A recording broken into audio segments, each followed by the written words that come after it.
a big turning point was the creation of the automobile and allowing us to be physically more spread out. If you go to, especially a lot of the smaller East Coast communities, everybody was walking everywhere. That was a consideration in the built environment. So your house was close to the church, was close to the local grocery store, was close to the school, and you could access it easily. There were sidewalks. There were well-designed sidewalks. Everything was intentionally thought of the person first instead of the car. And it was community focused.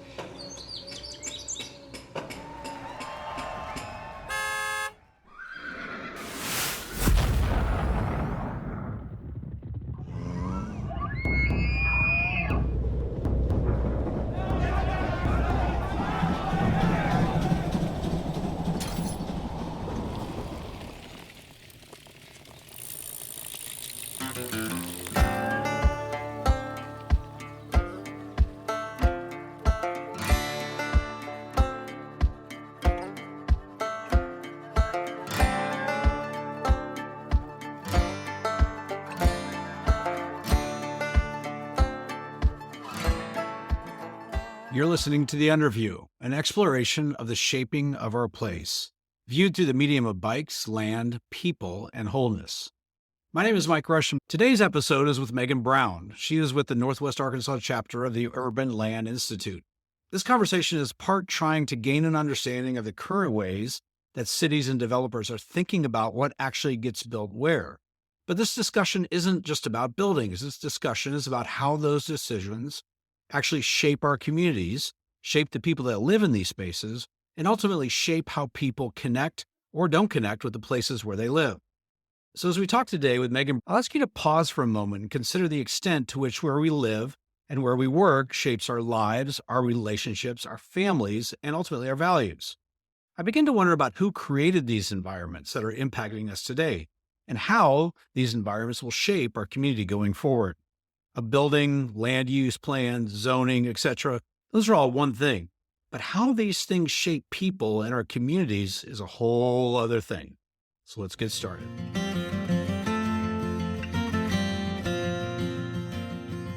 Nice to meet you. Thank you for stepping into these conversations. Thank you for being willing to sit down and talk to me. I appreciate it. Absolutely. Thanks for having me. Tell me your story. I am Megan Brown. I currently serve as the Director of Signature Programming for the Northwest Arkansas chapter of the Urban Land Institute. I've been a permanent resident of Northwest Arkansas for a little over 4 years, but I have long-standing roots in the state. My mom and dad are both native Arkansans, and I've spent a week or two of every year of my life down here, and so it's always felt very homey. I have jaunted around most of my life, varying states. My dad works for Walmart, but ironically not at home office until recently with store management that just took us around to various states. And so seen a lot, got to experience a lot of people, communities, cities, just how things are done in different parts of the country. And been here since 2019, I guess. Yeah. Is this home yet, or is it going to be home at some point? No, this is home. I have 2 young girls, 5 and 9, that are getting really established in their schools, and that's really important to have a home base now. What's going to pry you away from this place? Do you know yet, or? I don't. My parents have been down here about 12 years, and we used to come and visit a lot. And at the time, I was living in downtown Chicago, which is just this bustling, robust, people everywhere, like packed full of diversity and just things to do all over and walkable. And at the time I would come back to visit and it just felt slow and just not quite my vibe at the time. Since then, and I'm talking just a matter of 6-7 years, just since then it has blossomed into so many cool things in all the aspects and all the different parts of Northwest Arkansas. And now being plugged into a lot more of the community here and having a lot more connections and just friends and a job that I really plugged into and love. It's home for me now. What's been your connection with ULI at this point? So I've been working with the Urban Land Institute for a little over 2 years. I was hired by our executive director, Wes Craiglow, who helped found the chapter here. I, at the time, had been working as director of operations with another association, a global association, sort of tied into the real estate world. It's focused on co-working and flex spaces, one of which we're in right now.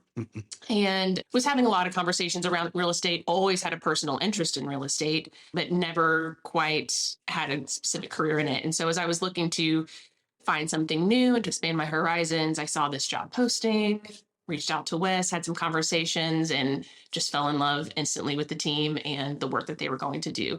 And I think of all the jobs that I've had so far, this is the most meaningful and the most that I feel like I get to contribute to some sort of impact.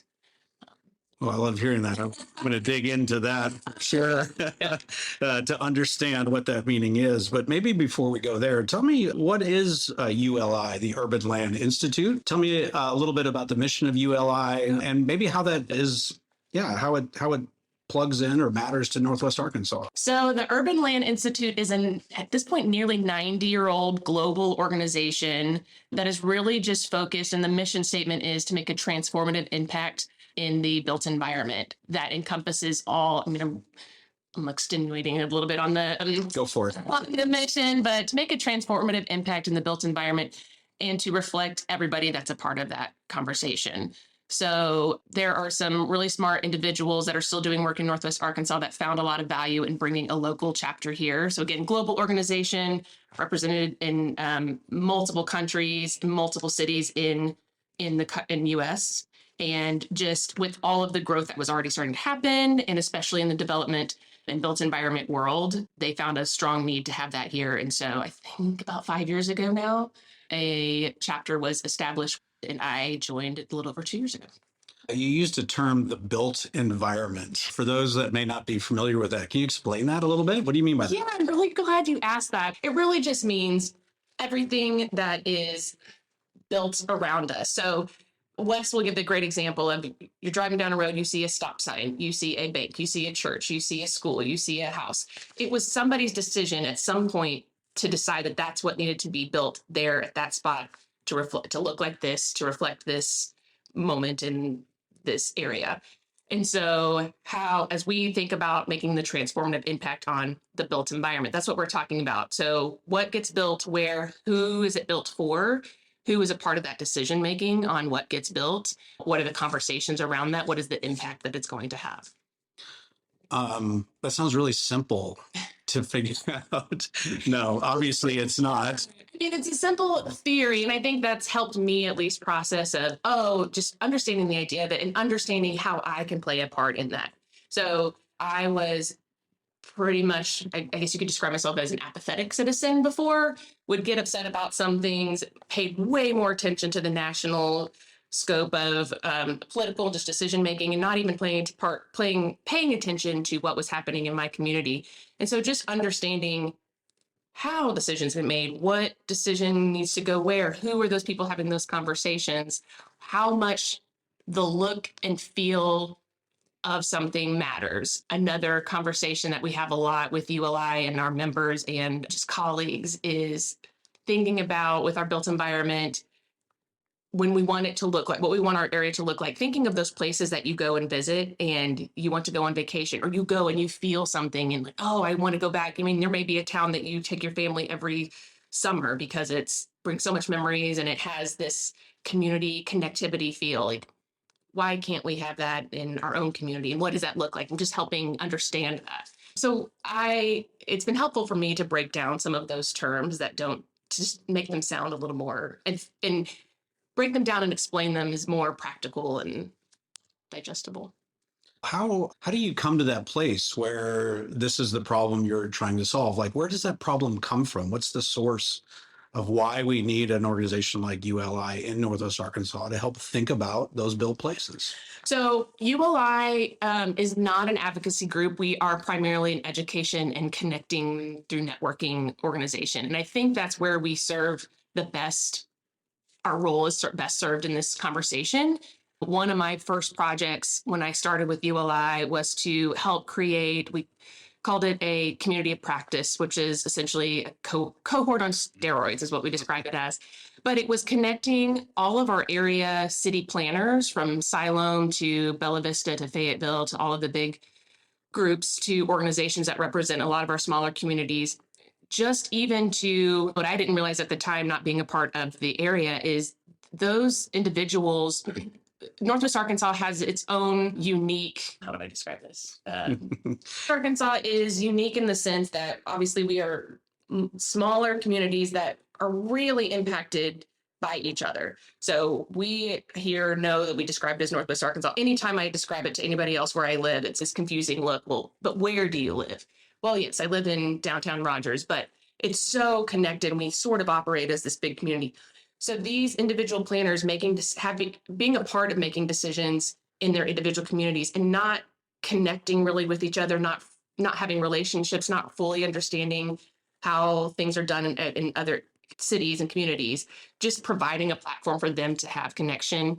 And then we brought in a lot of speakers to just help educate them on just things that they can be considering, things that they can own in their roles. But so being that platform that can serve as a place for them to connect and come together, but it's an opportunity for these people to come together and to continue to problem solve and share and bring up new problems and concerns. And at the core of that, from a ULI perspective, talk a little bit about what are the things you want to see happen? What are I would use the term values, if you will, that are the foundation of your saying, hey, this is why either collaboration matters or the topics you are working through, or maybe even the needs you see in Northwest Arkansas. Yeah. So along with the collaboration, one of our big pushes globally and really passionate for myself and Wes and the team for Northwest Arkansas is the education component. And so I have the privilege of working on a program, developing a program that we're calling our Academy for the Built Environment. And it's really, really focused on educating the next generation of real estate developers, but specifically with a diversity mindset. If you were to argue that the membership of ULI is representative of those decision makers in the built environment, so those people that are either providing the financing or are actually designing the buildings or are making the decisions on what housing is to be developed and who it represents, we would argue that ULI membership represents those decision makers. And if you look at the diversity makeup of our membership, it is not even close to representing the diversity makeup of Northwest Arkansas. We continue to see that growing through the diversity reports that the council puts out. And we feel like it's our role to make a difference in that. And so some of the programming that we launched this year that I'm really, really excited about is focused on that. One that we just wrapped in December was a cohort that we ran from August to December called REDI, which is REDI, stands for the Real Estate Diversity Initiative.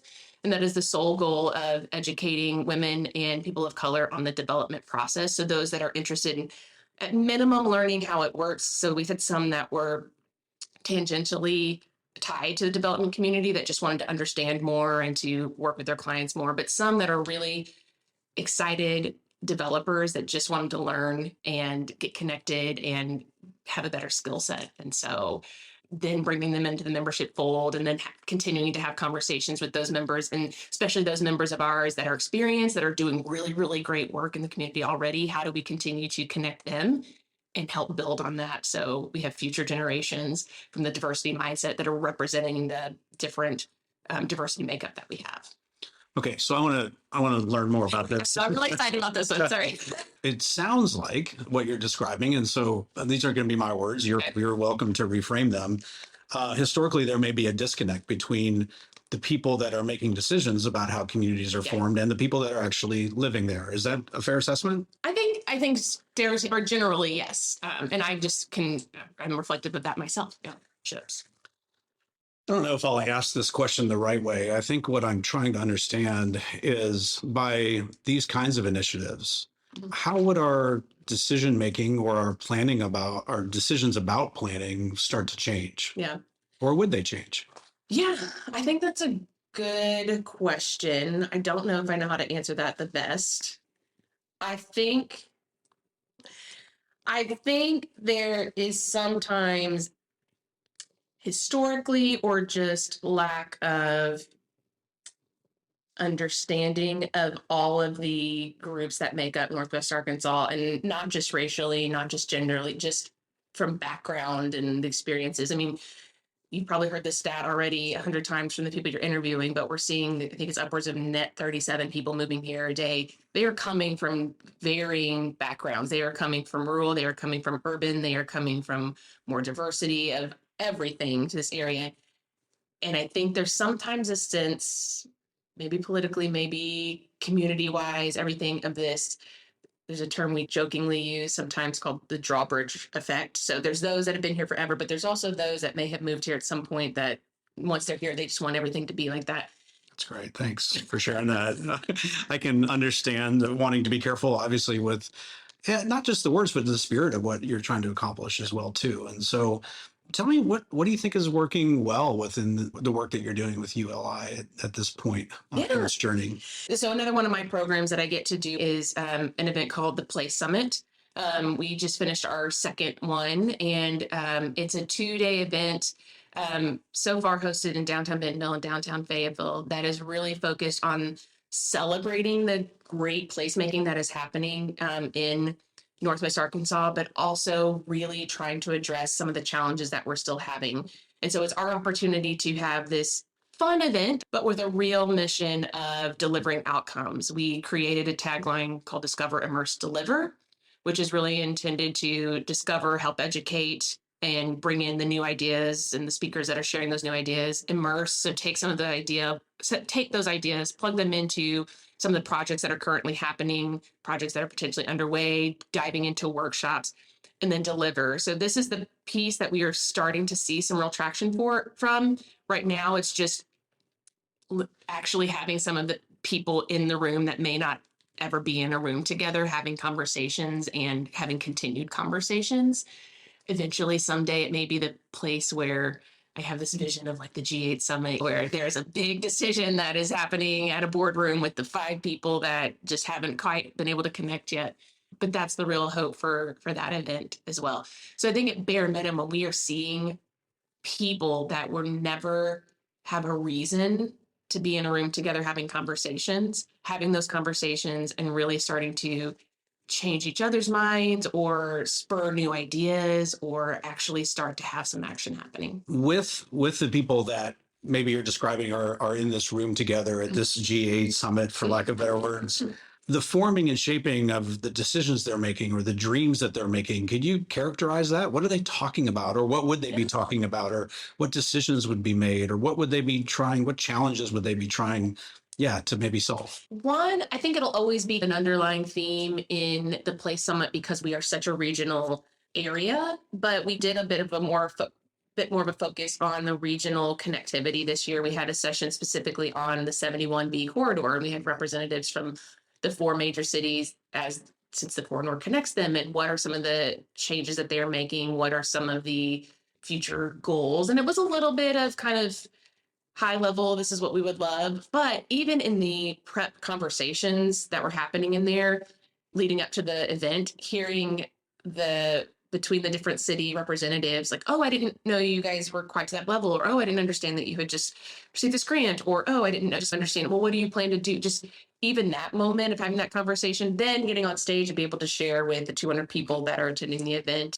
What are those challenges or those recommendations that you're saying, hey, when we think about land use, obviously the city is making a land use plan or making zoning recommendations, but this is where the rubber meets the road about what's going to be built within these zoning configurations. And when we talk about things like affordable housing or workforce housing, what are the challenges that people are not able to solve yet or trying to solve at this moment?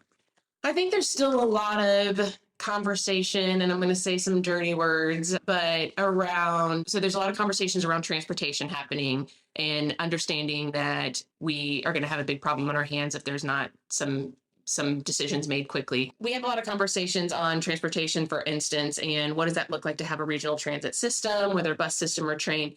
But some of the conversations we even had at the Place Summit are, what are those steps that need to happen before that? So pockets of density with housing and people population. And so what does that look like? Okay, well, we need different housing typology. We need to have more people clustered together in areas. Okay, what does that look like? Well, we have zoning issues that are affecting this, and we can't build this right here. Okay, what is that acutely? What is that from a big picture?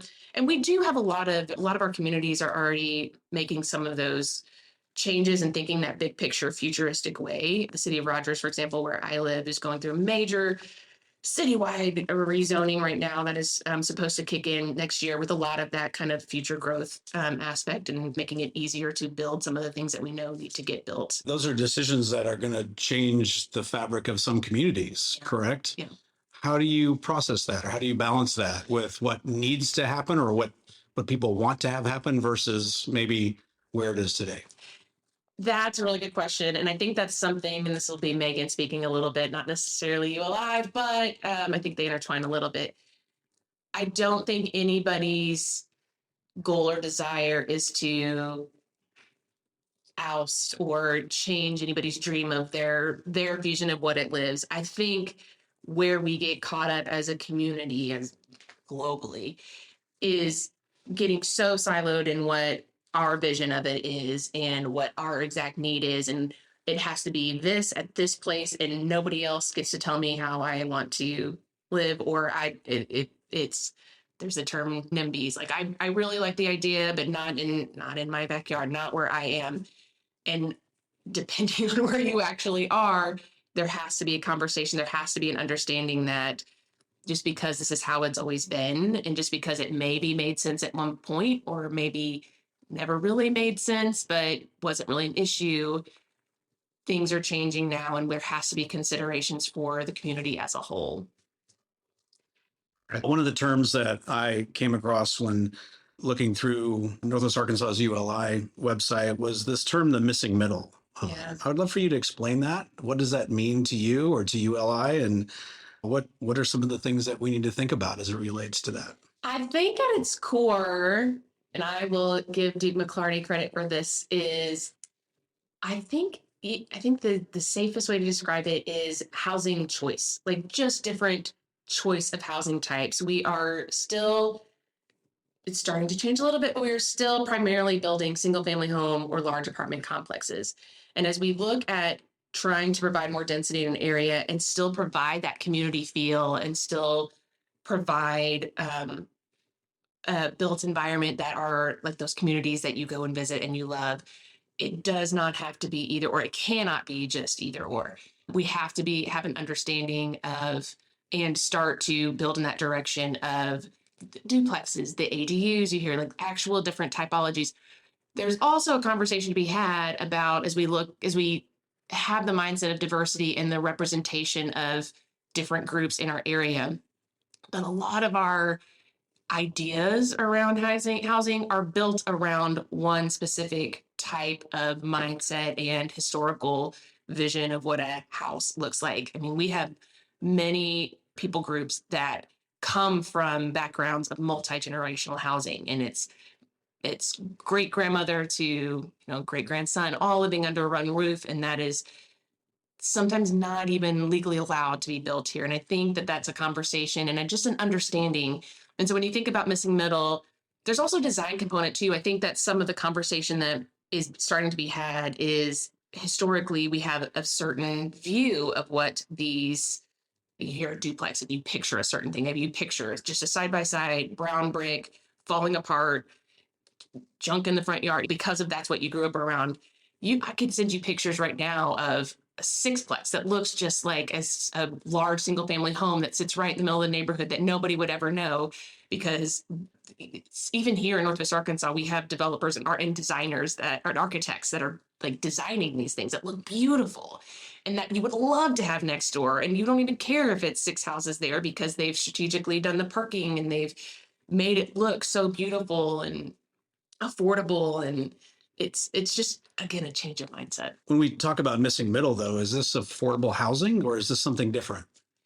So I think, again, just a slight description of terminology, because it varies a lot. We obviously use the term workforce housing, which is really just that kind of middle income target, which, I mean, is not affordable right now. So you could argue is affordable, but just as a clarification point, I think there is a hope and real goal that by providing more of this missing middle in a density type focus, more opportunity. I mean, we know our housing shortage. If we are able to provide more livable structures, livable spaces for people in a more condensed area and just provide more, then the desire is that does become more affordable. One thing here in Northwest Arkansas that we're seeing is the cities just keep expanding and expanding into county areas. Yeah. Those county areas are historically very rural, agricultural based communities. Sometimes they're bumping into each other. How do you think about that? Or is this something that you're even concerned with on the ULI front? Yeah, I think big picture for sure. I say one of the other projects that I'm working on is called our Small Cities Initiative, which is really to plug in with some of those more directly tangential communities. So we are still in the process of doing some work with Cave Springs. We have officially launched the next community Pea Ridge that we're going to be working with. So not the most rural, but these are communities that are directly being affected by the growth that is coming to Northwest Arkansas. And so the work that I'm doing with them is to help provide some technical assistance. So bringing in industry or area experts on whatever challenge they specifically are having, and then we will help provide the resources to help make their goals happen. So for instance, with Cave Springs, we are helping them create a downtown master plan because as they are getting hit with I mean, at one point they were the fastest growing city in Arkansas, I believe, just maybe even last year, with one planning person on staff and a very, very small just city staff in general. But they have their team there is very passionate and very focused on how do we keep that community happening. And so there are those conversations happening. And I think back to kind of the missing middle, the density, the conversations we're having on just providing more urbanized development. I think those are also conversations that will immediately and long term help preserve some of that rural community feel and farmland, even in the land that's just getting eaten up. When we think about maybe some of the environmental concerns and how stormwater development, how do you think about that? What are the concerns or the initiatives that you're concerned about in that space of urban planning? Yeah, I think that's actually a conversation that may pick up a little bit this year. That was one of our more popular sessions at the Play Summit this past fall. And there are a lot of people that were part of that session planning and conversations that came from that session. The specific session was rainproofing real estate, but as we look at environmental impact of Northwest Arkansas and what are some of the things affecting us the most or hardest, I mean, flooding is a big issue and water retention. And as the built environment professionals that are building what's happening, how are we having those conversations and thoughts in preserving the land or working with the land or creating understanding, like as we change this landscape, what is that? How is that affecting the environmental impact? I think we'll start having a lot more of those conversations. That is a global conversation that ULI is having. Northwest Arkansas is really just jumping into the programming and connectivity part. We might have to cut that. No, that's fair. I think it's really a question, just kind of where are those conversations and where are you at in that space? And to the extent that it impacts or the planning initiatives that you have impact what's happening in the county or the watershed or things like that, just what's the current state of it is really behind the question there. Yeah. Yeah, I think it's always a conversation that's happening. Yeah. So as you look down the road, maybe 5 years or 10 years, what are some of the decisions we need to start making or the decisions that we have made that are going to really impact what this community becomes? I've been told that the projection within the next 20 years is that we'll have 1 million people in this region. What does that look like, or what do we need to be thinking about in order to either prepare for that, or are we prepared? I would venture to say we're not quite prepared, but I think I'm probably going to repeat myself a little bit, but I think it's those conversations. Obviously, housing is so top of the conversation for ULI. There's definitely different components to transportation, the environmental impact, as you mentioned. But I think housing, is just somewhere where I have just my personal passion and my programming that I'm working on. They're coming. I mean, the people are coming. If we want to keep what is so true and was so historically like beautiful about Northwest Arkansas, and you ask 100 different people, you might get 100 different answers. But I think everybody can argue that, we're the natural state. There are so many beautiful things that are so close to our urbanized area. You don't go far. Like, how do we protect those as well? What are those conversations with as people come?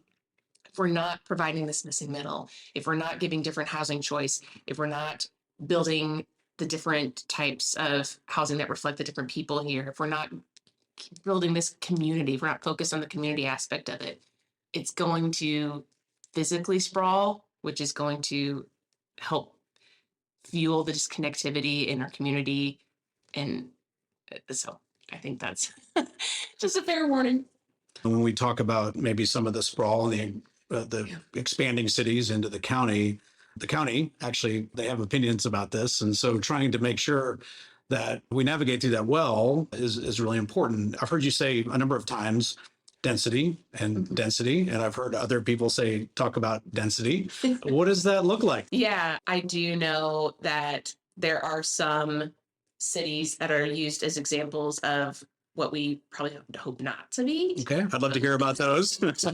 Not as a pointing of the finger, but. And I will put the Megan hat or take maybe the Yola hat off a little bit with this, but I know Houston is one that is mentioned a lot, and and we've actually had some representative from Houston come and speak to our groups. So I hope I don't get slapped too much on the wrist with this one, but just even personally, I mean, you go and it's so big and there's so many people there, but it's so spread out. And so not I guess back to your original question, like when I think of the future of Northwest Arkansas in 5 years, even is how do we create? I mean, there's still this small town vibe of Northwest Arkansas, even at 1 million people, I think.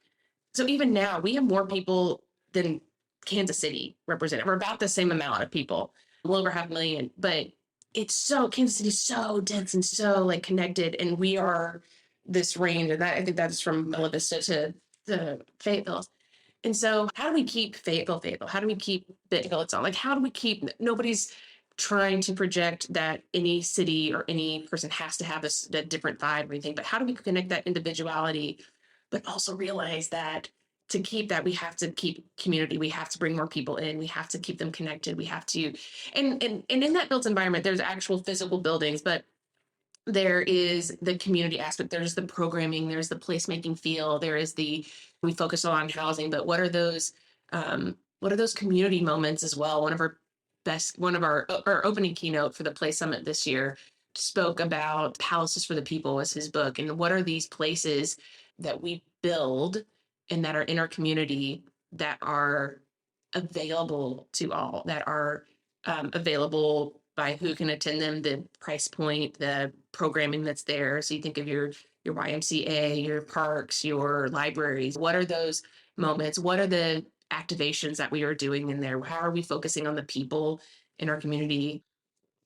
I'd love to hear you talk a little bit about, as we think about planning within urban environments and density, how does that form and shape communities and the people that live in those spaces, either from a values perspective or a geographic perspective?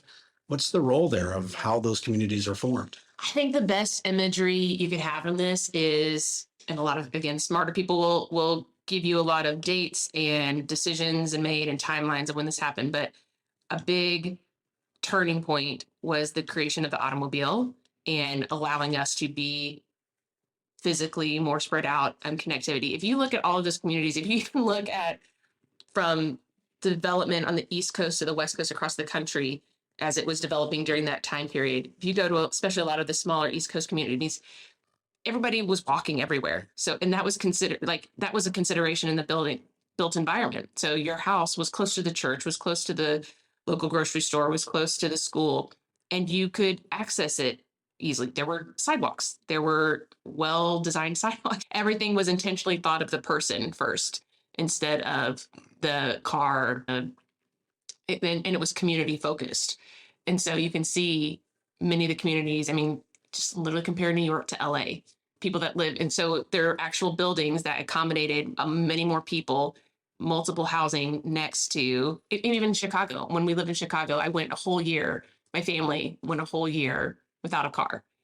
And yes, it's a little tricky getting groceries carried for $6, but you figure it out. And you could do that. You did do that. And then you have your local bar down the street, or your eye doctor, or your hair salon, all of that within this large city of 3 million people. I had my own little community in Wicker Park that I knew the people there, and it felt more like my little town. One of the things that I know a lot of our cities are contemplating as we look at growth and transportation is the role of the bicycle in that space. Mm-hmm.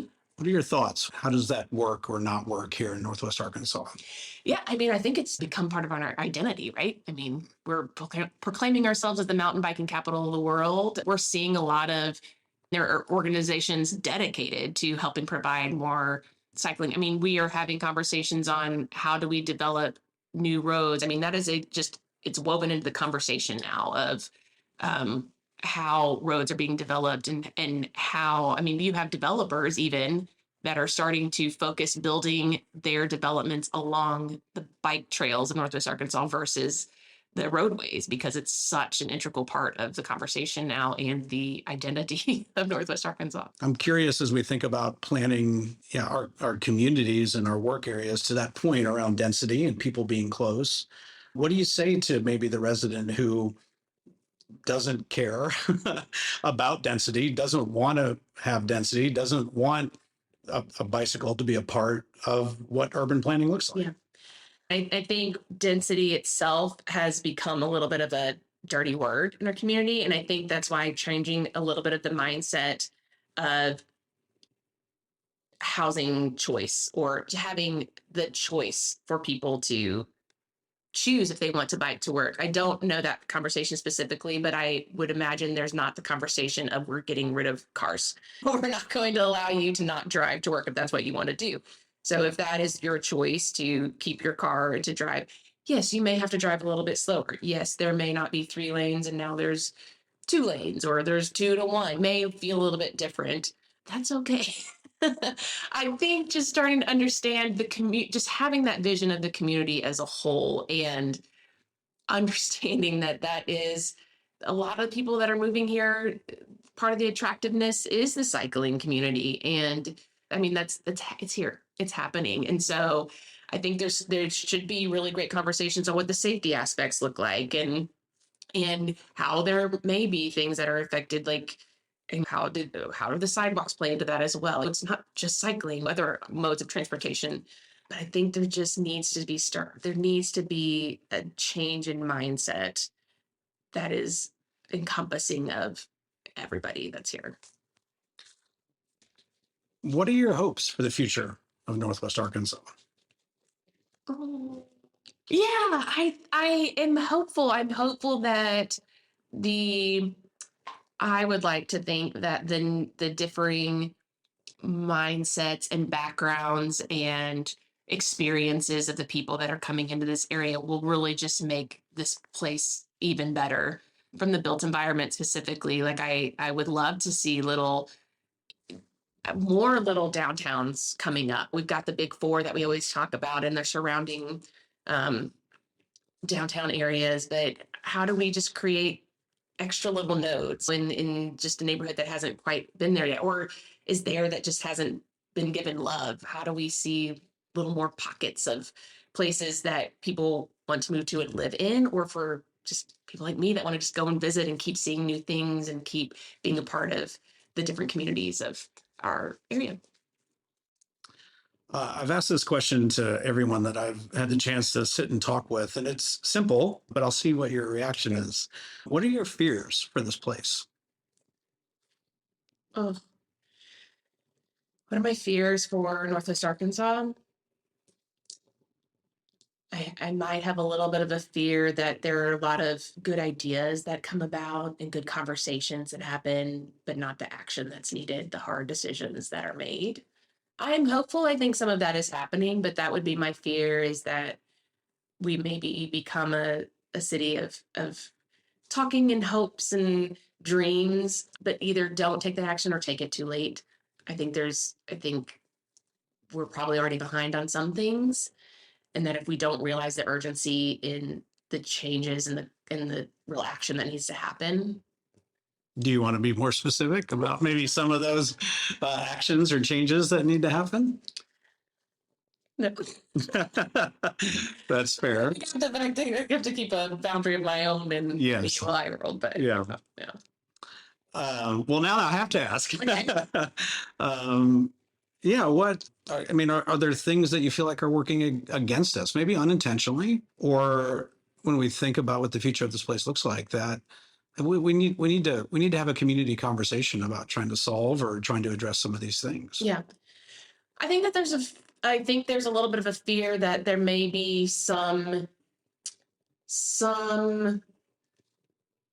stronger voices in the area that may not, and I am fully optimistic and hopeful and gracious enough to think that it's just a lack of like openness or just education, not in the sense of dumb or smart, but just education in how things can be different and not feel scary. I think that I'm nervous that there may be stronger voices in the community still that prevent some of the smaller voices from being heard or being taken as seriously or as being as impactful right now. Thank you. I think that's more helpful in understanding what maybe behind some of that. May have to turn the microphone off to get. Another question that we've been asking is, we use this term wholeness. What does wholeness look like to you in the space of creating communities or planning communities, or maybe even what does wholeness look like in the space of Northwest Arkansas from your point of view?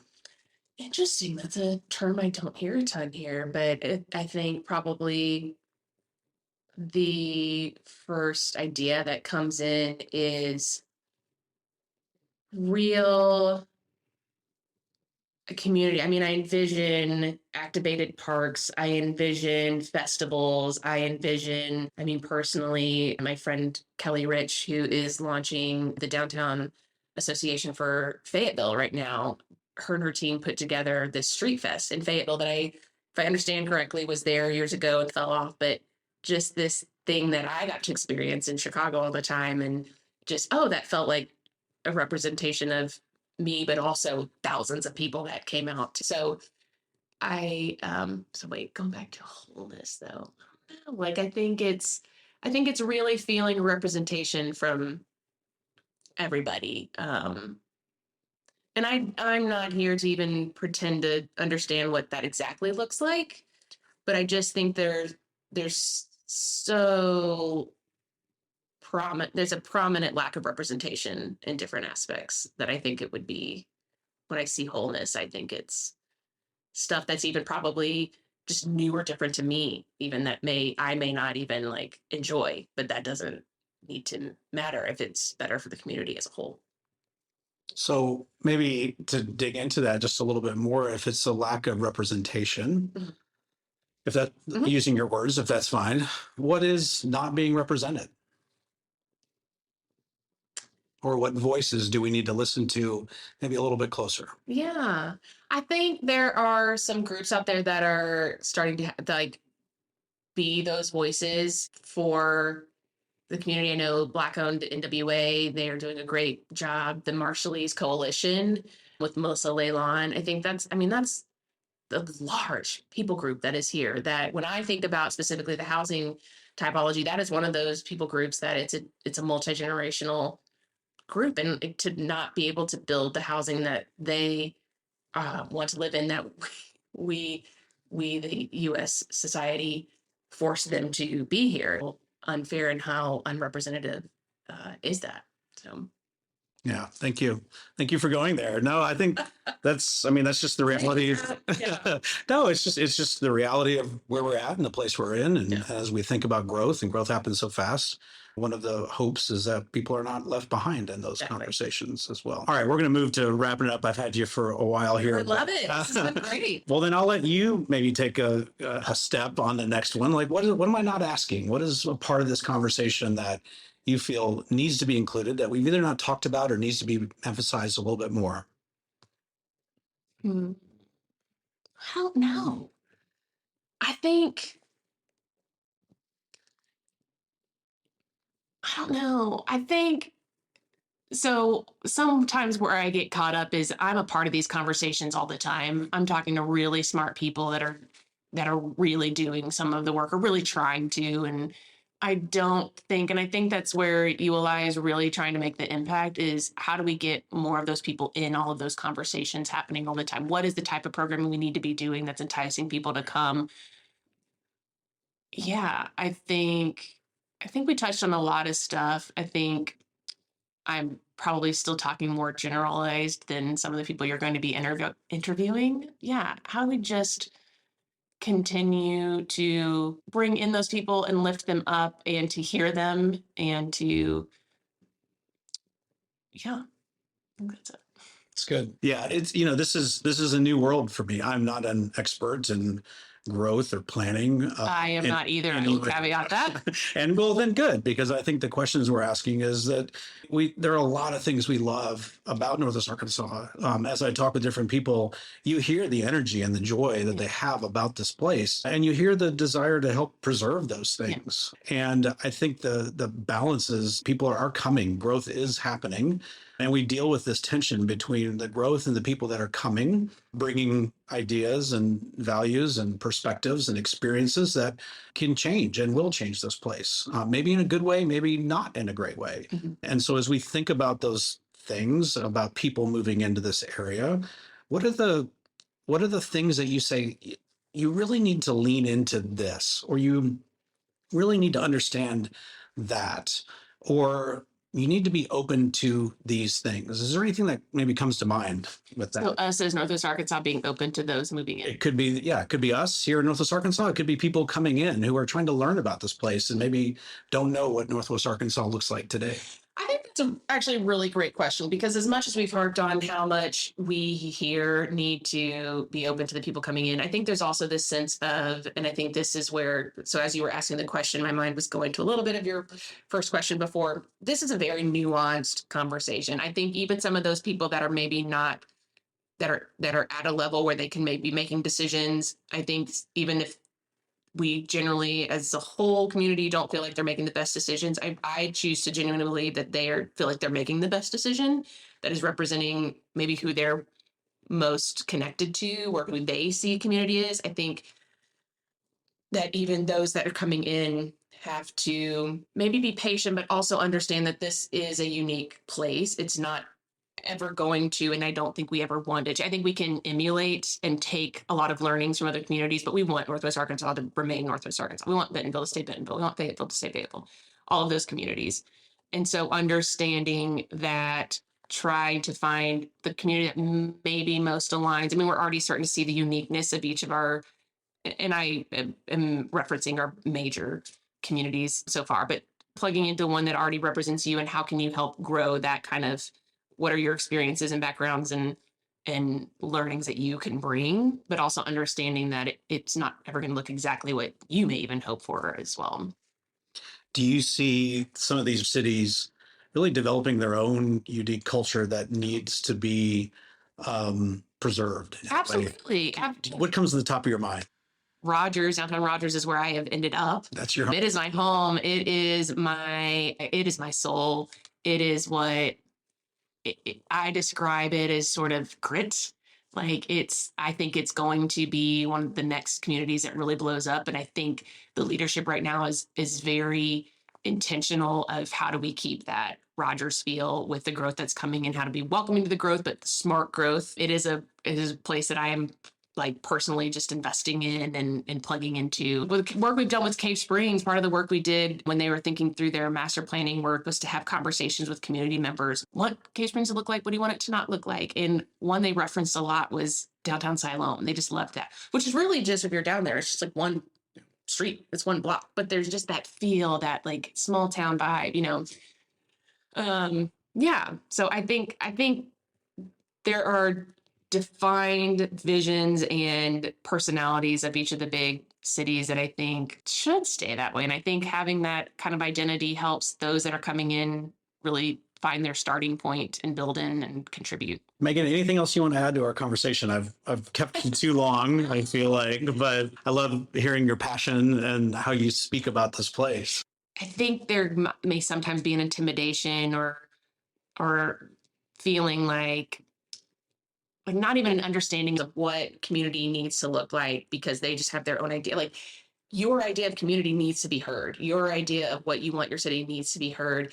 And I don't think you need to know all of these specific terminologies. Or missing middle is a great term, but when you think of just having a choice for people to pick, when you break it down to that understanding and that accessibility of smart growth, that's an actual term that people use. Okay, what does that really mean? What does that look like? It means just having a growth mindset of developing smartly, meaning like developing to represent everybody, developing connectivity, developing buildings that are beautiful to look like, that are functional, that are representative of that area. I mean, it's just breaking down that intimidation of what this conversation needs to be. What's the best way for everyday citizens to get involved or to help you inform the work that's being done here in Northwest Arkansas? I think the best thing that I ever did, it's not the most exciting or glamorous to some people, but just attending a city council meeting, like reading the headlines that are happening in the community around the policies that are happening, around the announcements of developments happening, um, and just making your voice heard. I mean, there are multiple community members that speak at different council meetings. And again, your one voice may not make the difference at that time, but you're going to hear some of their opinions. You're going to maybe meet somebody. You're going to maybe find out of some of the groups that are happening in the area that are representing. And I mean, if you can't just sit back and complain about it. And I'm one of those people that used to do that, so I can talk as a former addict, but just be a part of the change that's happening, be a part of the smart change, be a part of the conversation even. Well, Megan, I want to say thank you for your time. I'm incredibly grateful just for the work that you're doing, for the thought and the passion that you're putting into it. It's obviously super relevant into the conversations about how this place grows, the way we use or consume or even preserve our community. And so thank you for doing that with sounds like great excellence and dignity and thinking about everyone's point of view as we come to the table here and try to understand what does the future of Northwest Arkansas look like. And so it's great conversation. I'm super thankful for your time and keep doing the work you're doing. Oh, thanks for having me.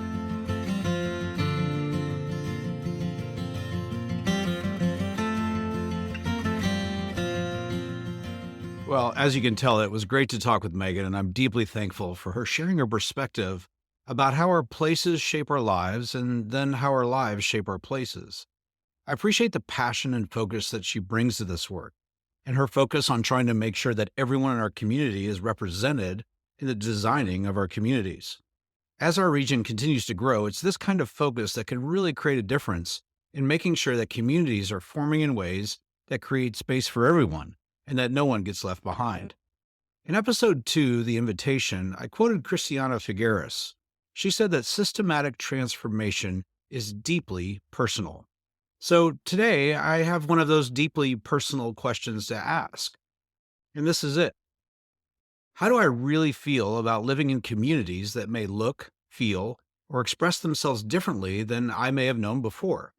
Am I okay living around and in community with people who may be different? People who make more or less money than I do? People with different kinds of jobs, different family compositions, different abilities, different skin color, a different birth country? If that very question causes a feeling of insecurity, anxiety, or fear, let's lean into that because there may actually be a reason behind this very common and very human response. I asked a friend of mine, Dr. Nick Ogle. He holds a PhD in counseling education and has decades of experience in mental and behavioral health with this very question. And I asked him, why do we react this way? And his response was this: because that's the way we've biologically been taught to react. Fear and anxiety is a survival mechanism that first helped us watch for dangers around getting food, shelter, animals, and more. But because our needs, such as food and water, don't present the danger that they once did, we've shifted our fear response to things that we view different from what is known to us. And in his comments, he made a really good point that I really didn't understand. But in a society plagued with daily national headlines of gun violence, rumors of war, weaponization of people that look different, we probably shouldn't be surprised that we all react this way. We really need a way to normalize these conversations so that we can process through them in a healthy way. After all, those feelings that I feel may also be felt by those who may be moving into my community as well. They may actually feel that way about me. You'll hear more from Dr. Ogle as we explore these topics. Plus, he and I ride a lot of miles on bikes together, so he gets to help me process all of this. These next few episodes are going to be critical to our collective understanding about how our community is being formed. I think you're going to find that while this may be hard, they have the potential of being incredibly beautiful. And remember, this isn't about zoning policies, affordable housing. It's about us. It's about how we create our community. It's about who we let in and who we keep out. Because sometimes we don't actually need a wall to divide people. And one final note, I just want to acknowledge and say thank you to Wes Craiglow, who's the executive director of the Northwest Arkansas Council of the Urban Land Institute. At the time that Megan and I spoke, Wes was deployed with the Arkansas Army National Guard as the commander of the 239th Brigade Engineer Battalion within the 39th Infantry Brigade Combat Team. Commander Craiglow, I just want to say thank you for serving our country, our state, and our community. Okay, onto the bike route. This episode's route is focused on letting you see a little bit of what Megan calls her soul, the city of Rogers. This route starts in downtown Rogers at Ozark Brewing Company. You're welcome. And then it heads east along the city's rail yard loop trail, eventually joining the Razorback Greenway and then coming back into Rogers along the same path. It's a 19-mile route, and you end at a brewery. Again, you're welcome. And you're also close to many great places to eat, like the Rail Pizza Company. Side note, if you remember the story from episode 2 in the invitation about the runaway train that fell off the bridge at Little Sugar Creek, well, this is the railroad station in downtown Rogers that eventually heads north across the Brightwater Crossing. So enjoy this route, and I hope you capture a little glimpse of why this city has captured Megan's heart. For the next topic of discussion, I'm going to try something different. We'll see if it works. We're going to release 2 episodes next week because I want to provide 2 examples from 2 different cities from 2 different perspectives. One episode will be a discussion with Rod Sanders, who has been on the Bentonville Planning Commission for over 10 years. Rod's going to help us understand more about the Bentonville Planning Commission, how it works, and how they think about land use. Rod's position is an appointed position by the mayor of Bentonville and designed to help make recommendations to the city council around land use. Bentonville has started the process of creating a new land use plan that will set the direction for growth for the foreseeable future. I want to understand the values and principles that are going to be a part of setting this next course. I just want to go back to that one thought. There's always room for one more, and we never close the door. We can never, those are 2 things that we just can never do. And when we do that and get that thought, I mean, you can almost turn the lights out when you see communities do that. In the second episode that we will release, I have a chance to sit with Jonathan Kurth. Jonathan is the Director of Development Services for the City of Fayetteville.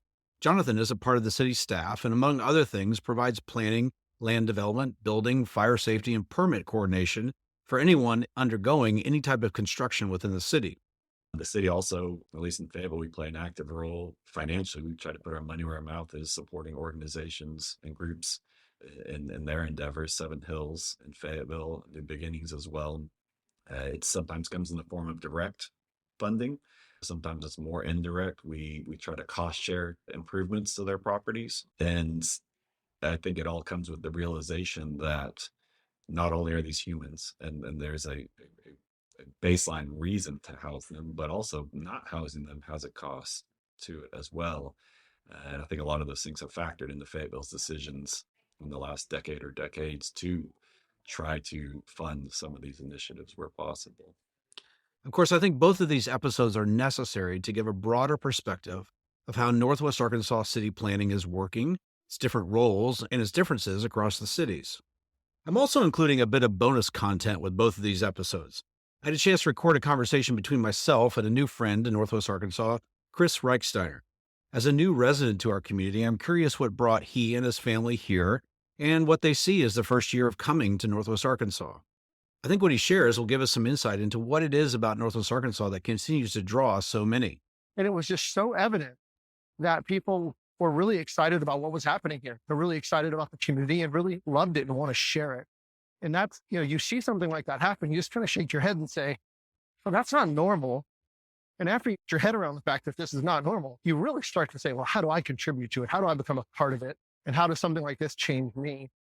And here we are. And then for our Fayetteville episode, I get a personal tour of this city from longtime, borderline prehistoric resident of Fayetteville, Mr. John Ray. John has called Fayetteville home for a very long time, and he's seen the impact of change, and you're going to appreciate what he has to share. So, a lot of great stuff to come in our next episodes. I know it's a lot, but these will help set the groundwork for the episodes to follow.